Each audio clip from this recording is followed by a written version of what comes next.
আপনি কি শুনতে চান বাঙালি টয়লেট সমাচার? যদি শুনতে চান অবশ্যই ভাই real Facebook page your joy follow দিয়ে রাখবেন এবং ভিডিওটা ভালো লাগলে সবাই বেশি বেশি করে শেয়ার করে দিবেন। জাহাঙ্গীরনগর বিশ্ববিদ্যালয়ের একটা হলের টয়লেটের দেয়ালে লেখা ছিল, আপনার হাগু আপনার সম্পদ, দয়া করে অন্য কারোর জন্য ফেলে রেখে যাবেন না। চারুকলা একাডেমির টয়লেটের দরজায় লেখা ছিল, আপনার ত্যাগকৃত মল কোনো শিল্পকর্ম নয়, তাই অন্যকে প্রদর্শনের জন্য রেখে যাবেন না। 90-এর দশকের নটরডেম কলেজে একটা টয়লেটের দেয়ালে লেখা ছিল, ওহে মহাজ্ঞানী মুতিয়া লইয় পানি।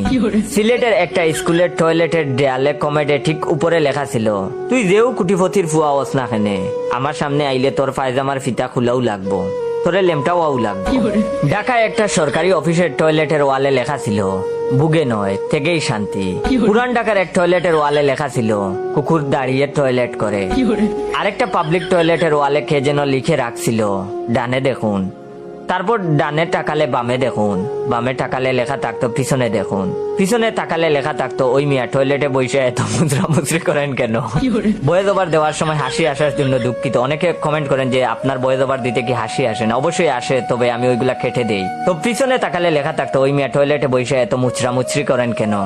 কোন একটা শপিং মলের টয়লেটের দরজায় এমনটা লেখা ছিল, যাহা ফেলিয়া যাচ্ছেন উহা একান্তই আপনার ব্যক্তিগত সম্পদ, হইলে সঙ্গে করিয়া নিয়া যান, না হইলে এক বদনা পানির ডালিয়া যান।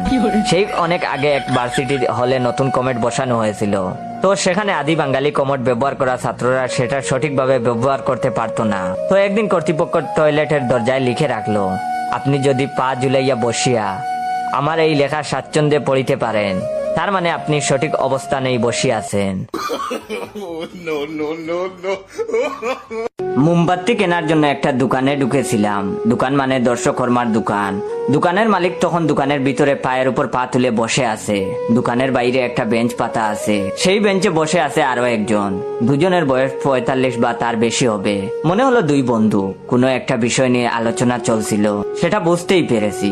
দোকানে ঢুকে যখন জিজ্ঞেস করলাম, দাদা মোমবাতি আছে, তখন কথাটা তিনি কানেই নিল না, বরং বাইরে বসে থাকা বন্ধুর কথায় তখন মশগুল দোকানের মালিক। বাইরে যে লোকটি বসেছিল দেখেই মনে হলো বিজ্ঞ। সিগারেট টানতে টানতে বলছে, এখনকার ছেলেমেয়েরা মোবাইল ছাড়া কিচ্ছু বুঝে না। কাউকে গল্পের বই পড়তে দেখছো? আমরা তখন কত বড় গল্প পড়তাম, শরৎচন্দ্রের পথের পাঁচালী।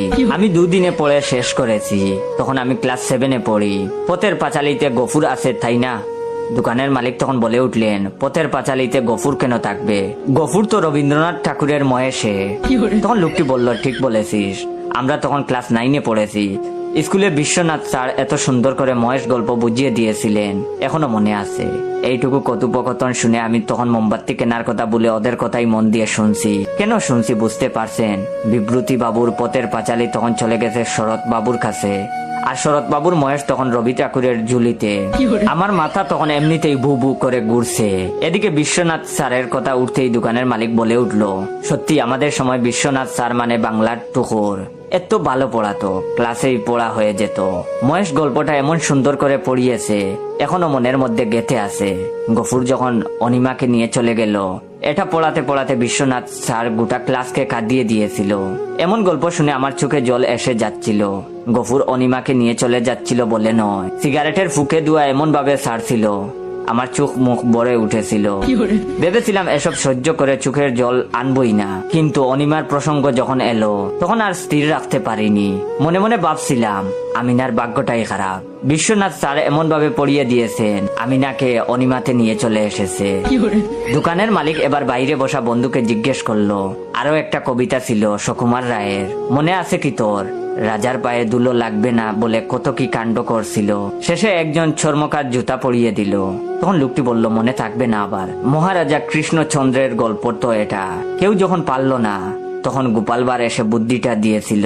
তখন লোকটি বলল, একদম ঠিক বলেছিস, এখনকার ছেলেমেয়েরা এসব পড়বে, মোবাইল আর মোবাইল। গল্পের প্রসঙ্গ ছেড়ে বাইরে বসা লোকটি বলে উঠলো, আরে এ বাইকে ছেড়ে দে, অনেকক্ষণ দাঁড়িয়ে আছে, কি নেবে দেখ।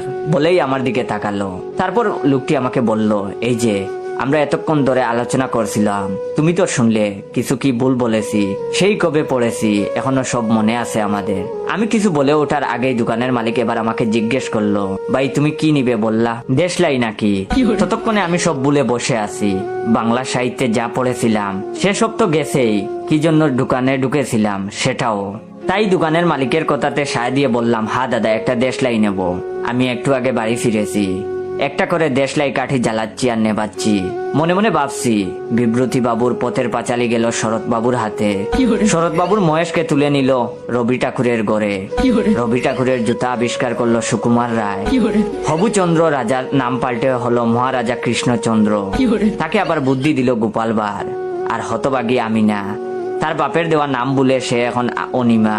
এত দেখে কবি লেখকদের ঘরে আগুন লাগানো। ভাগ্যিস উনারা জীবিত নেই, থাকলে যে কি হতো কি জানি। বাবা বিশ্বনাথ স্যারও বেঁচে আছেন কিনা, উনি যদি শুনতেন উনিও আনন্দে কেঁদে ফেলতেন। দুই দরদি ছাত্রের এসব গল্প শুনে। ভাগ্যিস তখন মোবাইল আবিষ্কার হয়নি। বছর দুয়েক আগের ঘটনা। ব্যাংকের চেকের মাধ্যমে টাকা তুলতে গেছিলাম, গিয়ে দেখি লিংক নেই।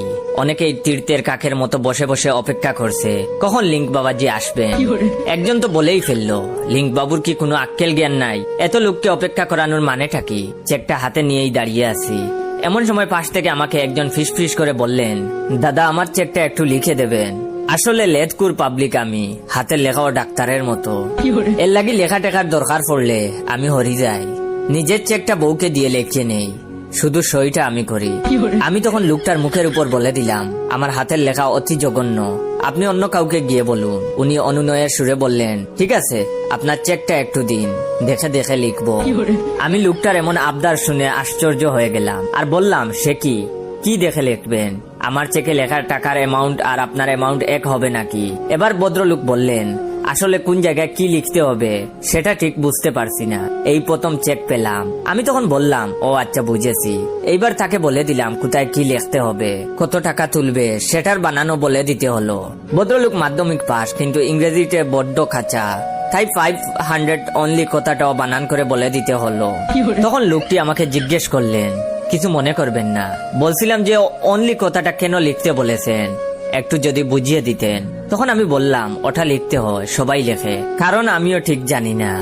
আসলে জানলেও ভদ্রলোকের সাথে বক বক করতে করতে মুঠেও ইচ্ছে করছিল না। লক্ষ্য করলাম উনি অনলি কথাটা লিখতে একটু ইতস্তবোধ করছেন। আমি রাগের মাথায় ফট করে আমার চেকটা উনার মুখের সামনে ধরে বললাম, এই যে দেখুন 25,000 অনলি, এবার বিশ্বাস হলো তো?